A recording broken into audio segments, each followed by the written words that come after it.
How are you? How on earth are you? Welcome to another Numbering Live here on LinkedIn and YouTube and Twitch and Facebook and Twitter and just about everywhere else. I hope you're keeping well and safe. It's obviously a bit of a crazy world out there at the moment, so I hope you're doing okay and hanging in there. Of course, Numbering is a specialist branded video agency. We're born out of various in-house branded content studios across the UK. And the good news is we're now part of the Arganon group. And they do huge, great big shows like The Masked Singer, Wurzel Gummidge, and big documentaries for BBC, Netflix, Channel 4, etc. And as part of that, we're facilitating AFP partnerships, documentaries, and many more. So I'm going to bring in Tom here. Hey, Tom. Hi. I think it'd be good if you can add some color around our new kind of relationship with Arganon and kind of deals that we're looking to be doing over there. And it's quite exciting for us, isn't it? Yeah, it's really cool. I mean, I suppose historically we've been really involved in sort of short form online branded content. But now we've teamed up with Arganon and we've got access to a load of broadcasters. It really opens a lot of doors in terms of AFP, I suppose, advertiser funded programming. So we can kind of get sort of bigger, longer form branded content projects off the ground, and yeah, there's a lot of opportunities. I mean, we've now suddenly got offices in the US, for instance, so there's loads to do. Overnight, we have an office in Los Angeles and New York City. That's very cool. So yes, we do live and breathe digital video content, but more and more of our clients are asking us about TikTok campaigns. They're saying, hey, Pete and Tom, tell us about TikTok. It looks very exciting, but let's face it, it is very confusing. Which is why today we're asking TikTok, is it a viable content plan for brands? Of course, it's a very addictive little video platform, and it's one that has over 1 billion monthly users worldwide, and it's been downloaded nearly 3 billion times. 66% of marketers are planning to increase their spending on TikTok marketing this year. So we have assembled a great panel of experts who will be answering your questions, and we'll be introducing them to you in a second. And some of the questions we'll be covering off, and we'd love to get your questions as well, of course. Some of the questions we'll be covering off are things like, what's the secret ingredient that makes TikTok so popular? What are brands currently doing with TikTok? What should brands be doing with TikTok? What can't they do with TikTok at the moment? How many times can I say TikTok within 30 seconds? How does it differ from other social media platforms? And what does the future like? As ever, we want to hear from you. You guys are the experts as well, so we would love to get your thoughts and experiences of using TikTok. What's working for you? What isn't working? Do share your hints and tips with the audience and the panel. Feel free to ask questions via the chat box as well, so do get involved. So whilst we wait for people to arrive into the room, I'm ready for the event, which is meant to only last 30 minutes, but I see you've got 10 pages of questions here. I'm gonna have to rattle through this. Let's bring back Tom and have a quick chat about a recent TikTok campaign that we worked on over at Numbering for the Teenage Cancer Trust. Can you tell us a little bit more about that? Yeah, sure. It was a really cool little campaign, actually. Basically, Teenage Cancer Trust came to us and they said, we want to do this campaign to target young people and kind of advise them about the symptoms of cancer to look out for, because I suppose cancer is sort of maybe traditionally something that's associated with older people, so maybe this sort of 12 to 19 demographic is maybe not thinking about it too much. So the guys at Teenage Cancer Trust came to us and said, we want to do something like this. So we actually teamed up with an influencer agency called Fanbytes, and they were great about providing us some access with some young people on TikTok who are really excited about getting involved. And we had this sort of general creative where we designed these graphics for these TikTok campaigns, kind of bringing in some of their brand guidelines. You can see them on the screen there, this kind of the different symptoms which they use across their campaigns. But we worked with these influencers to incorporate them into their own style. So it's a really good way of sort of having a campaign which was, I suppose, integrated and consistent with the rest of the stuff that Teenage Cancer Trust does, but also embedding it natively in these TikTok influencers content. And these guys were up for it. They did a great job. was a really exciting campaign, and I think it was really successful. Yeah, and actually, just while we're talking about a successful campaign, can you kind of allude to some of the stats? And there was millions of views, wasn't there? Yeah, exactly. So it was, I think, over 7 million views across the campaign in total. There was some bit of paid advertising and sort of some stuff going out on Instagram as well, but mainly it was through these TikTok influencers' native profiles, really. So it was really, really good, really, really successful campaign. Brilliant. And no doubt we're going to be doing lots and lots of TikTok campaigns over the next 12 months and into the future. But we are, of course, just generally speaking, a branded video agency. So we've got lots to learn as well, which is why we've assembled this amazing panel. Tom, do you want to, you can do the honors and introduce the squad. Sure. Okay. So we've got 3 absolute TikTok experts joining us today. Really excited to bring them into the live. Let's kick off with the queen of TikTok herself, Charisse Banton, who's a content creator and TikTok star. Hello, Charisse. Hello, thanks for having me here. We've also got founder of social marketing agency Populate, Mr. Dan Simmons. Come on up. Hi guys, how are you doing? Hi, Dan. Hello. And finally, some really great insight here from trends editor at Vogue Business, Lucy McGuire. Hello, Lucy. Hi everyone, thanks so much for having me. Thanks for coming. Wow, it's a packed stage today. I'm excited. Yeah, it's great. And we've got an amazing audience as well. So yes, any kind of questions or advice and experience that you guys have as well, we would love to hear. But Charisse, you're up first. I've got the first question for you, Charisse. Lucky you. So TikTok is seeing an increase in users and kind of and brands, of course, engaging with it as well. But as an influencer with 1.5 million followers on the platform, why do you think it's becoming so popular? I would say, and especially at the moment, the reach has been the biggest attractive thing about the platform, and the main reason like people are continuing to flock to it. Like you think about it, people have worked so hard, so continuously on other platforms like Facebook, Instagram, YouTube, all the ones that have been there for longer than TikTok. And people have jumped on the platform, TikTok, and literally are getting tens of thousands, 100,000, maybe millions of views, and they don't even have 100 followers. I mean, I ran an account for a brand a while back, and on their 11th video, less than 100 followers, they got 3 million views. And they kept having these viral opportunities again and again after that. So I think everyone, when you're putting out content, just naturally wants to be recognized for what they're doing. Like, I put this working, it'd be good for someone to see it. Yeah. But especially for brands and businesses, to have that kind of reach with relatively, like compare it to like putting in the work for a YouTube video. If you can put in less time to make that 15-second video, let's say, and reach that many people in a short amount of time, that's hugely attractive. So, and it's kind of a no-brainer. Why did that particular video just pop? What was it about that video? Was it? So yeah, it was really interesting. So that was a video I put together based on, it was dogs basically. And I did it based on Friends, like Friends, the TV show.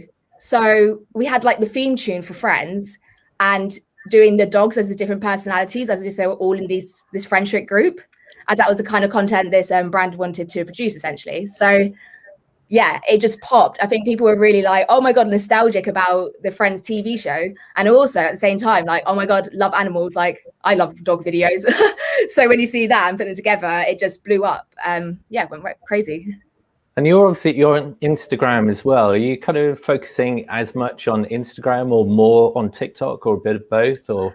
Kind of a bit of both. So I'm kind of in a place at the moment. I haven't been as good with my Instagram, I admit, but that's kind of temporary. I want to give it more attention. I feel with TikTok, every video is kind of your opportunity to reach somebody. Whereas I feel with Instagram, yes, every like piece of content you can reach someone, but I feel like you can build more of an audience that are going to be able to see more of your content. More so, it's not just strictly like that on Instagram if you've been on the platform, but more so than on TikTok. TikTok, you can have X amount of followers and it doesn't really matter because it's all coming down to your video. If your video is good, it's going to reach more people. If it's bad, it's going to reach a lot less. So your followers matter a bit less than I'd say it does on Instagram. So I feel like you can build a stronger audience potentially on Instagram, even though it might take longer. Okay, interesting. All right, let's turn to Daniel now. Hi, Dan. Nice to see you. Now, you run a specialist social media agency called Populate, and obviously you run campaigns across Instagram, Facebook, etc. How have brands been using TikTok recently, and kind of are you spotting any interesting trends yet? Yeah, I think brands are using it in different ways really at the moment. Obviously, there's the kind of organic side of the platform where you can obviously create content and hope that it then becomes featured on the For You page and engaging in kind of the relevant hashtags that are trending at that particular time as well. And obviously trying to get some of your community that is perhaps on other platforms onto that that other organic feed, which is on TikTok as well. I think naturally, what we have seen is there's been a huge trend towards kind of that very real content, I suppose, content that's of a human nature, and that's the sort of thing that really does seem to be resonating. I think as a platform, it's amazing for what you can do in terms of how you can create content and the kind of editing capabilities that are within the platform itself. And I think they have a bit of a mantra at TikTok, which is don't make ads, make TikToks. And I think that kind of just showcases the kind of content that people do enjoy consuming within the platform. And I think the best, the brands that are doing particularly well are the ones that are kind of showcasing it and using it in the way that it's designed to be used. Naturally, though, there are obviously other ways that the platform can be leveraged, and I think there's a growing element of paid for space on the platform. And we've all seen kind of the major hashtag campaigns that have gone around, whether that's supporting charities or whether they are branded hashtags. And they're developing kind of paid ad suite, I suppose, as well. They obviously launched their ads manager over the last 12 months, which has become self-serve as well as the kind of direct advertising you can do with dealing with TikTok directly. So yeah, there's been huge, I guess, growth within the platform, and brands are using it in lots and lots of different ways, which is amazing. Okay, and which brands in particular are kind of smashing it out the park right now? Yeah, I think you've got your kind of usual suspects really, the guys that have picked up from other platforms. People like Gymshark obviously have built up another big following on the platform itself. As you can see there, just on the video, they've but I think they have actually changed the style of content, and they're a good example of someone that has taken the type of content that resonates really, really well. They've got themselves involved in the trends that are happening on the platform and created content around that, rather than just kind of repurposing content from other channels. And they're involving creators.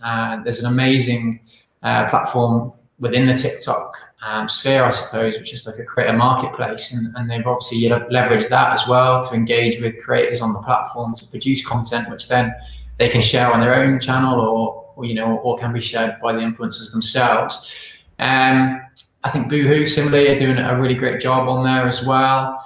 But I guess obviously, people like Boohoo and Gymshark, are massive brands that already have followings. And I think what is interesting is what it's opened up for other people, actually, smaller brands maybe, or brands that are kind of challenger brands. And I think because of the nature of the platform and the way content is delivered to people, it does open up, other opportunities. So just one kind of good example of that is there's a chap on the platform called Tim Hayden who owns a brand called Hagley West, and it's a watch brand, I guess, a challenger watch brand in the market. I think his watches aren't expensive, but his actual brand channel don't have that much following on the major platforms. I think he's got maybe 20,000 followers on the brand on Instagram, but his TikTok has generated, I think he's got 360,000 followers now, and that he's telling his journey basically behind creating his brand and really going kind of behind the scenes of what it's like to try and to create a watch brand from the ground up,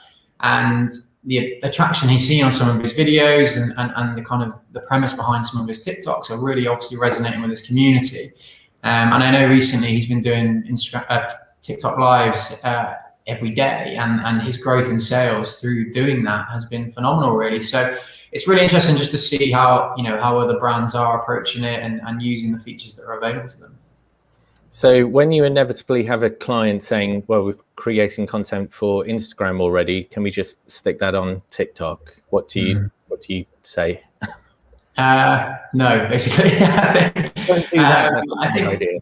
The best content and the videos that seem to do the best, and this is just from experience as well with our own clients, is creating it natively within the platform. If you try and create a video and then upload it, which you can do, it doesn't get the same, anywhere near the same level of traction as what it does if you actually create it within the platform itself. And to be honest, I think Charisse probably could shed some further insight into that, considering the following you built up on it. Yeah, that's quite interesting you say that, actually, because the majority of my content is actually uploaded. I create off the app, but I guess the way I do my videos are very TikTok style. Sometimes they're not. Sometimes they're very, well, I do sketches mostly. So that's kind of is what it is. But yeah, I rarely use in-app the video features, simply because of the quality. Like, the quality tends to be better if I do it off. And it also gives me more freedom in the types of edits that I can do and that sort of thing. So it's interesting that you found that. Yeah, nice. I think some of the stuff as well, I guess one of the comments behind the reasons for the comment is a lot of brands I see will take like a landscape video and post that, and obviously it doesn't take up the same real estate as a story video. So yeah, and they may have spent thousands of pounds on a really, really nice video which they want to put on the platform, but actually it just doesn't work in the same way. I suppose, like you're saying there, you're taking your creative style and TikTok's kind of format, but creating it elsewhere, which I guess is same premise ultimately in terms of what I'm trying to say. So yeah, that makes sense. Really on that, to be fair. I think with luxury brands in particular, they've had a real learning curve with TikTok, because their content is really polished and super high budget. And then they've had to really pivot on the way that they produce TikTok videos to sort of emulate the style. So they are using things like in-app features and certain challenges and things to try and align, because for them, it's a real change of pace. Quick question for Dan again, and then we're going to come over to Lucy, just around kind of verification of the stats. Like, how reliable are the stats that we see from coming out of TikTok? Are they kind of rock solid or questionable? Are you challenged by some of the brands that you're talking to around this? I think from our experience, we work quite closely with the platform, and from what they're telling us, which is all we can really go from. Obviously, the stats are real. Ultimately, I don't think that there's any kind of anything being done underhand there in any way, shape, or form. So, I certainly, from the advertising side of things, I think they're continually making improvements to the data that is reported within them and how the actual platform works. It's fairly rudimentary at the moment and still in development stages. But yeah, certainly don't see any pushback from any of our clients or anyone we've dealt with internally at TikTok on the statistics that are provided, but both within the platform and what you can export out. Good stuff. All right. And so, Lucy, you're the trends editor for Vogue Business, and it's great to have you here. Just a few days ago, you wrote an article on it, which was published about new e-commerce tools that are coming to TikTok. Can you tell us a little bit more about that? Yeah, of course. So on Monday, there was a report actually in the Financial Times that TikTok was exploring and launching a whole new suite of ad and e-commerce features. And then I spoke to TikTok as well, and they confirmed the news. So then I wrote this article, and basically the features are mainly around ad operations. So as Dan touched on before, there's now self-service ads. Instead of having to go through a TikTok sales representative, clients can place their ads directly on the app. And then in terms of e-commerce features, it's things that we're used to on other platforms. So affiliate links, for example, from TikTok creators. So they'd be able to tag their outfits, and then it'd be shoppable and the creators would make commission. And then also in-app brand catalogs. So likewise, a brand could have a range of products displayable in the app, and you'd be able to purchase them within TikTok. And for the article, I interviewed a few leading fashion influencers. I mean, at Vogue Business, we operate particularly in the luxury space. So it was influencers that work with luxury brands, and they saw a lot of potential in it. They said that actually it's really time consuming because they get so many comments on their videos. Where's the bag from? Where's the hair clip from? And it's really time consuming for them to keep responding, but then also it's time consuming for the users to try and track these products down. So placing it all in app for them would be great. But with marketers, it seems like there's a little bit more reticence. You know, a couple of the experts that I spoke to were saying that marketers need a lot more hand-holding still when it comes to TikTok, just because it really has proliferated in the last year, and that's not a long time for people to trust a platform. So yeah, there's a sort of a disparity there between the influencer response and the marketer response at this point. Okay, and is that actually that's slightly off-putting then for brands if they're a little bit behind the curve versus Instagram, for example, in terms of the functionality? Yeah, I think so. And I think, you know, TikTok requires brands to put a lot more faith in the creators. And so a lot of the creators that I've spoken to, and you might agree with this, Charisse, when they get a brief for Instagram, they're told what to put in the caption, they're told what to tag. Everything is completely prescribed. Whereas with TikTok, because brands and clients don't really understand it as well, they have to be a lot more free in their briefs and then just allow the TikToks, the creators, the control, which is why creators love it. But it means that brands, you know, they have less control over their product and their image at the end of the day. You have to take that leap with TikTok. And Charisse, is that the way that you see it? To an extent, kind of yes. It does depend on who it is that's reaching out, because there have been some brands that I've wanted to partner and they kind of wanted that control still there, like even what's in the caption, what's in the video, what we're going to write in the video. And to be honest, on those ones, we've had to like have that conversation, just be like, this is not gonna work because if you just trying to make it just turns too much into an ad, and as soon as someone smells that, they're going to scroll off the TikTok and it's not going to perform as well. So there's kind of no point. It's not good for me. It's not good for them. No one wins. So yeah, I think it is a lot better. And when you are working with creators on TikTok, like you say, you do have to give that creator their own creativity. I mean, they've got that audience because they have their way of producing that kind of video. And if you take that away, it's going to be so obvious. So it has to work for you both. When we worked with the Teenage Cancer Trust, that was very much front and center of those initial creative discussions. It felt strange and not right to be sort of creating a creative and then putting it in front of creators and saying, you know, just do this. It needed to be in their own voice. Like you said, Charisse, the audience is there to see them do their content in the style that they do it. So, you know, I think with TikTok, it's good to have a bit of flexibility in the creative there and really make it feel like it's, particularly if you're working with influencers, make it feel like it's coming from that sort of natural tone of voice. Yeah, definitely. Good stuff. Don't forget, we would love to hear your experiences, insights, questions, etc., hints and tips. So if you're in the audience, do feel free to use the chat box. It's great to see we've got loads of people tuning in. Hello to Stephanie and Juan and Andrew, Susan, hi Graham, Adam, and many more, Justin, Nick, Mark, all sorts. Back to Lucy though, something else that stood out in your article is around live streaming e-commerce in China. I think it's expected to double to, what was it, $171 billion. Yeah. So TikTok are therefore going, wow, this looks like a great opportunity, and they're testing e-commerce live streaming. What is that, and how can brands potentially get involved? Yeah, so TikTok started testing this with Walmart in December, and the way that it works is they partnered with 10 creators, and then those creators would live stream a video, and there were two options. You could either click on products during the video and buy them in app, or you could wait until the end and then there was a shoppable experience at the end of the video on Walmart products. And so TikTok haven't confirmed yet that this is being rolled out across brands. It's still very much in testing phase. But I think the Walmart project was a success, so they're exploring it with other partners, they've said. And the thing is with live streaming, so whenever anything takes off in Asia Pacific, that's when everybody starts to think, okay, maybe in 6 months' time, a year's time, that's going to come over to Western markets as well, because Asia Pacific audiences are often the first to adopt new technologies. So live streaming, as you mentioned, is proliferating rapidly in China at the moment.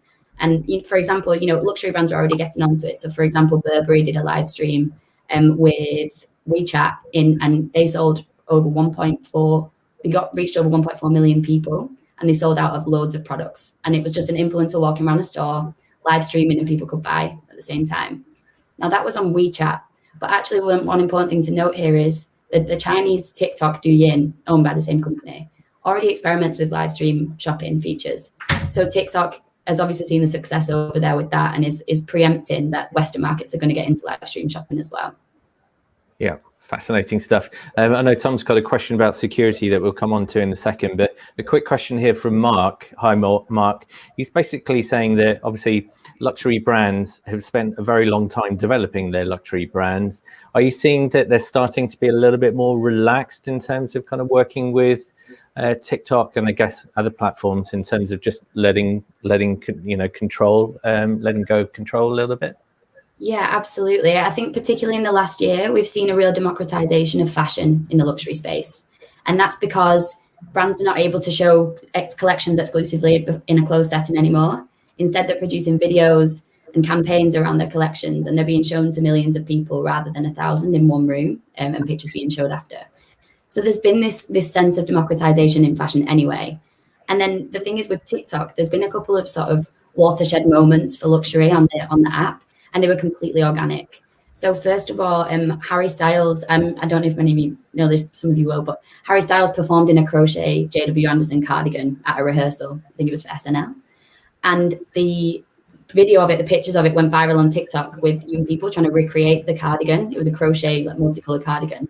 And JW Anderson wasn't involved in the first instance, but the brand overnight was viral on TikTok, billions of views on the hashtags. And then afterwards, JW Anderson released the pattern so that TikTokers could make it more easily. And likewise, a Gucci model challenge appeared on the app, completely organic, nothing to do with Gucci. And again, billions of views on the hashtag, and it was loads of young people dressing up as Gucci models. And when those two things happened, luxury brands saw, wow, we could build a real audience on this app, but we need to make videos like that. It needs to be about, people making things at home. It needs to be people dressing up and being funny and silly and not taking themselves seriously. And then Gucci in particular started to emulate that. So they then created some videos of grandmas dancing in Gucci outfits, which you would have never seen before on Instagram, I don't think. Amazing. And of course, so I guess, Tom, one of the conversations that we have when we're talking to brands is kind of rightly or wrongly about TikTok. It relates to security. Whether those concerns are genuine or not, but that is a bit of a theme, isn't it? Yeah, exactly. I suppose, Lucy, you've kind of you've sort of opened that can of worms maybe by saying that it is a relatively new platform, and it's a new piece of technology that's come from Asia Pacific. So it's something that we here in the West are only sort of really starting to get to grips with, which I think is the reason why everybody's here today, is to kind of find out a bit more about what actually is going on. So I just wonder if you could shed a light on any kind of security concerns. I know there's been some stuff in the news recently. Is it a safe platform for brands to advertise on? Yeah, this is a very pertinent question, actually, because news developments came through on that yesterday. So obviously, as for many of you will know this, but TikTok is Chinese owned. So there's a Chinese version of TikTok that I mentioned before, Douyin, and they're owned by a parent company, ByteDance. And so there's security concerns around data with it being Chinese owned. And as some of you may know, it's already banned in India because of these concerns.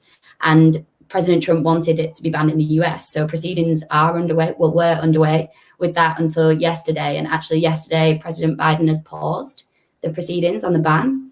Now, that doesn't mean to say that there's no security concerns anymore in the US, but the Biden administration wants to investigate the claims that were originally made, just to make sure that they're watertight. And then it's going to do its own review of Chinese data security on the app. So it all hangs in the balance at the moment. Obviously, the ban in India has fully gone through. The ban in the US is looking less and less likely. So for clients exploring business there, I think it's going to be a long time for that to happen, even if it does. In other markets, the governments are not undergoing any ban sort of proceedings. There's obviously always Chinese data investigations, but for the most part, for most of the world, it's still in operation, and governments find it safe.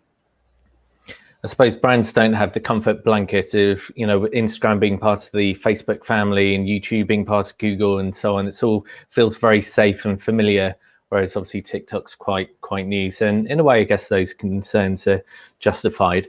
Sharice, going back to some of these e-commerce tools and the packages that are kind of in the pipeline, which look quite interesting. Do you think you'll be using some of these things for your brand partnerships and the content you'll be creating?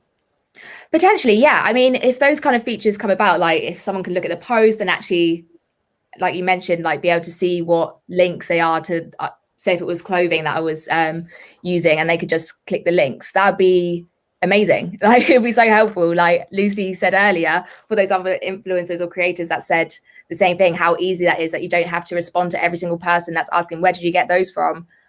That really is such a time saver because it happens very frequently.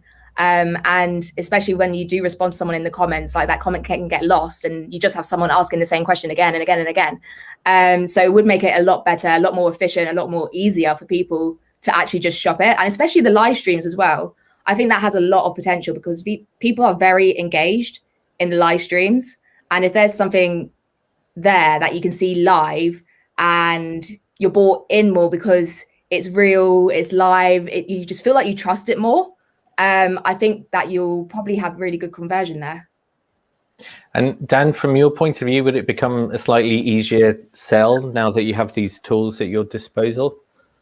Yeah, certainly. I think the ad features that they have at the moment are obviously not kind of optimized for e-commerce. And I think for brands that are looking to sell products, ultimately, then, you know, having the features that they're looking to roll out just make it way easier for advertisers to create campaigns and experiences that ultimately do resonate and you know, work for the consumers. Because I think the easier we can make things to shop, but you know, every platform is doing it at the moment. You know, there's kind of a buzzword around making things more shoppable.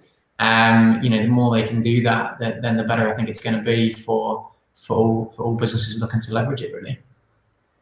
And a question for Lucy: Do you sense that some brands are going to need a little bit of hand holding while these new tools are being developed and they're starting to roll out campaigns? Yeah, absolutely. And I think one thing that's important to note as well is e-commerce and TikTok, in terms of the ethos of the platform, e-commerce needs to make sure that it's in line with TikTok. So brands can't suddenly, now that there's e-commerce features and there's selling attached to these posts, start to try and curate things more, make it more polished, make it more Instagram, because TikTok users are going to see that from a mile off. You know, the platform is supposed to be humorous, it's supposed to be raw, a little bit more unfiltered.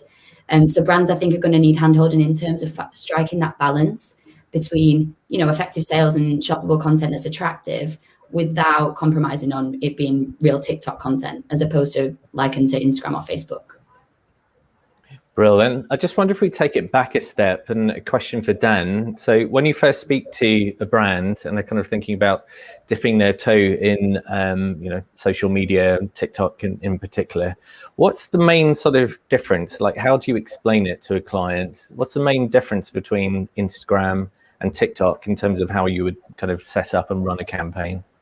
Yeah, I think it's a good question. I think that the obviously naturally, as kind of everybody has mentioned, it is a much more unfiltered version of content. So the brands have got to be brave, I think, in letting go of some of their kind of reins on the production of content and actually the pace at which it needs to be delivered as well. Because I think there are things that go viral, I guess, on the platforms themselves. Jumping on some of those trends is great. And if a brand doesn't give, if they're looking after it internally or externally, if the people responsible aren't given enough freedom to be able to do that, then obviously you kind of miss out on opportunities. And it is a very real platform, right? So that is something that I think a brand has to be really comfortable with, to be honest with you. But you know, off the back of that, it does obviously have. Everybody knows, I think, that initially when it first came over to the UK, particularly, I guess. It was aimed at a younger market and a younger demographic. I think we've actually seen growth in lots of the older age groups now, or growing age groups, I guess, as well. So again, I guess it's just them understanding their audience and, you know, what type of things are they engaging with, and what platforms are they on. And I think, you know, if it matches what TikTok has to offer, then certainly it's a platform they should be looking at, and also the kind of aims of what they're trying to achieve as a brand as well. So, you know, there are some amazing things that can be done on the platform. Just, you know, for example, at charity, they have something on there which is called TikTok for Good, where they will support charities to actually deliver campaigns, and there's lots of amazing work that's gone on there as well. And that could be done through like a hashtag campaign or what have you, and really kind of generate that viral reach on campaigns. So I think that there's huge amounts to offer on the platform, and kind of delving deep with the brand and understanding what they're trying to achieve and what TikTok has to offer them is super important, and it can really vary. It's not okay, you have to be a brand that's trying to target teenagers. That's not, it's certainly developed on much more from that now. And as you can see, like, you know, there's lots of brands that are really starting to leverage it and take heed of the platform. And Sharice, from your point of view, is there anything, like, as an influencer, are there any tips that you can pass on to brands in terms of what they should and shouldn't be doing? Yeah, I mean, number one, we've talked about this quite a bit throughout, but really it is so important not to make your TikToks adverts. Just really keep them as TikToks. Like, that is the crux. And I think when people have a deadline on a campaign, I think there's a tendency to start to slip towards the end, towards it going more ad-like, just because you're time pressured. So if you can avoid that, that would be amazing. And also I'd say, like, don't be afraid to show personality. I think that's something that some brands miss when they come onto TikTok. Like, they don't really have a clear voice or a clear style. But the ones that do embrace that and really know who they are and the kind of person that they would be if they were actually a person, like, how would they speak? What kind of videos would they be doing? That kind of knowing themselves, knowing their brand, knowing their values lends itself naturally to putting out natural content to TikTok. So yeah, I think a good example actually was M&S Food. They had the Percy Pig toys like launching in their stores. So they created a video of their Percy Pig teddies at this boardroom meeting. And it was really cute, really unexpected. And people were really engaged. And I think it's just a really good way to market without it looking like an advert that you just plonked onto TikTok. So I definitely say that. So there needs to be authentic content throughout, not too much product placement and so on. Very similar to branded content, actually, thinking about it. Dan, a similar question to you, really. What common mistakes do you see when brands are creating their TikToks? Yeah, I think as we kind of mentioned before, it's, I guess, trying to take content from other channels and just repurposing it for TikTok. And if it's not in the correct size or really in that kind of style that Sharice mentioned, the very real style, then yeah, I see that quite a lot when we're kind of when I'm browsing through the platform or having a look at what brands are doing. And I think for me, they're the key things, really, the mistakes, I suppose, that I see. And I think it is difficult for some brands to create that voice that they want to have on the platform. And I think maybe getting in, you know, giving some of the people behind the brand a bit of a face as well, and giving them, you know, something to work with or showing them more is one way of doing that, and really helping them kind of change their perceptions as a brand on the platform. So yeah, I think my main kind of advice on that is just have some fun with it. I think that's what it's designed to be there for. And I think if brands, you know, as the example Sharice just gave there about Percy Pigs in a boardroom, like, no one ever would have thought that M&S probably would have done something like that, but they've had a bit of fun with it. It seemed, you know, it's done really well, and it's obviously done the job that it was intended to do. So cool. And pretty much the last question, I think I know what everyone's going to say, actually, but starting off with Lucy. So given that everything that, you know, that we've spoken about in terms of, you know, it's starting, you know, it's catching up still with Instagram in terms of some functionalities and so on, is it currently a viable content solution for brands, or is it heading that way and not quite there yet? I think it absolutely is a viable content solution for brands, but I think, you know, with TikTok, it's a content graph, so it depends on the quality of your video rather than how many followers you've got. So it's just about getting that sweet spot and finding the exact right type of content that works for your brand, but also works for the audience. And if brands can do that, then they can find real success in terms of billions of views. And Dan, is that the way you see it? Yeah, definitely. And I think that it doesn't have to always be through an organic channel that a brand wants to create. There's lots of other ways of getting involved with TikTok. If you feel like your audience is on there, it doesn't, you know, you don't have to be producing a video every day and trying to generate a really nice feed. It could be done in so many different ways, and I think some of those have been mentioned already today. So even the government are advertising on there now. They did a campaign I saw recently about coronavirus, and there's a type of ad that you can have when you first open the app, and it auto plays straight away, and it gets sent to everybody on the platform in a certain region, and that's one way that they're getting involved with it. So even probably people that you never think would be interested in TikTok, the government are actually backing it and using it. Brilliant. And yeah, same question to Sharice, really. I assume do you think it is a viable content plan, and it's just going to grow and grow? Yeah, basically I echo what everyone else is saying. Like, it is such an opportunity. And like Lucy mentioned, it is based on the video itself. So if you do have something that doesn't perform well, don't worry. Like, that's not going to hinder your account. It's not going to be the end of the world. You just need to test, continue, and keep trying again if that's something that you really want to try. Once you've hit it, you can just replicate it. Essentially, you'll find a format that works, and you can just triple down on it. So keep testing and have fun with it. Yeah. Great stuff. Good way to wrap up our session today. So Lucy, Dan, Shrees, Tom, thank you very much indeed for joining us today. It's absolutely fascinating. I think the message is just get involved. Get involved. So there you have it, an insight into how brands are currently using TikTok, what is and what isn't working. It looks like it's not going anywhere soon, is it? So there we go. What is your TikTok strategy for 2021? Hopefully we've given you some food for thought. If you do get stuck, just do drop us a line and we'll be able to point you in the right direction. But that's it for today. Thank you very much for watching, and we'll leave you with our show reel.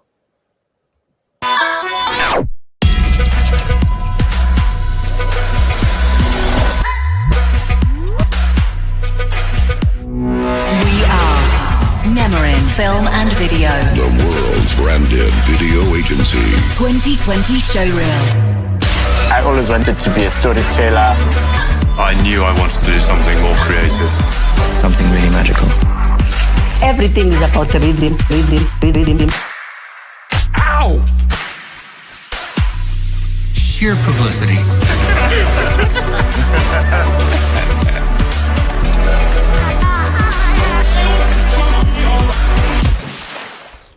Okay, so the faces thing? Yes.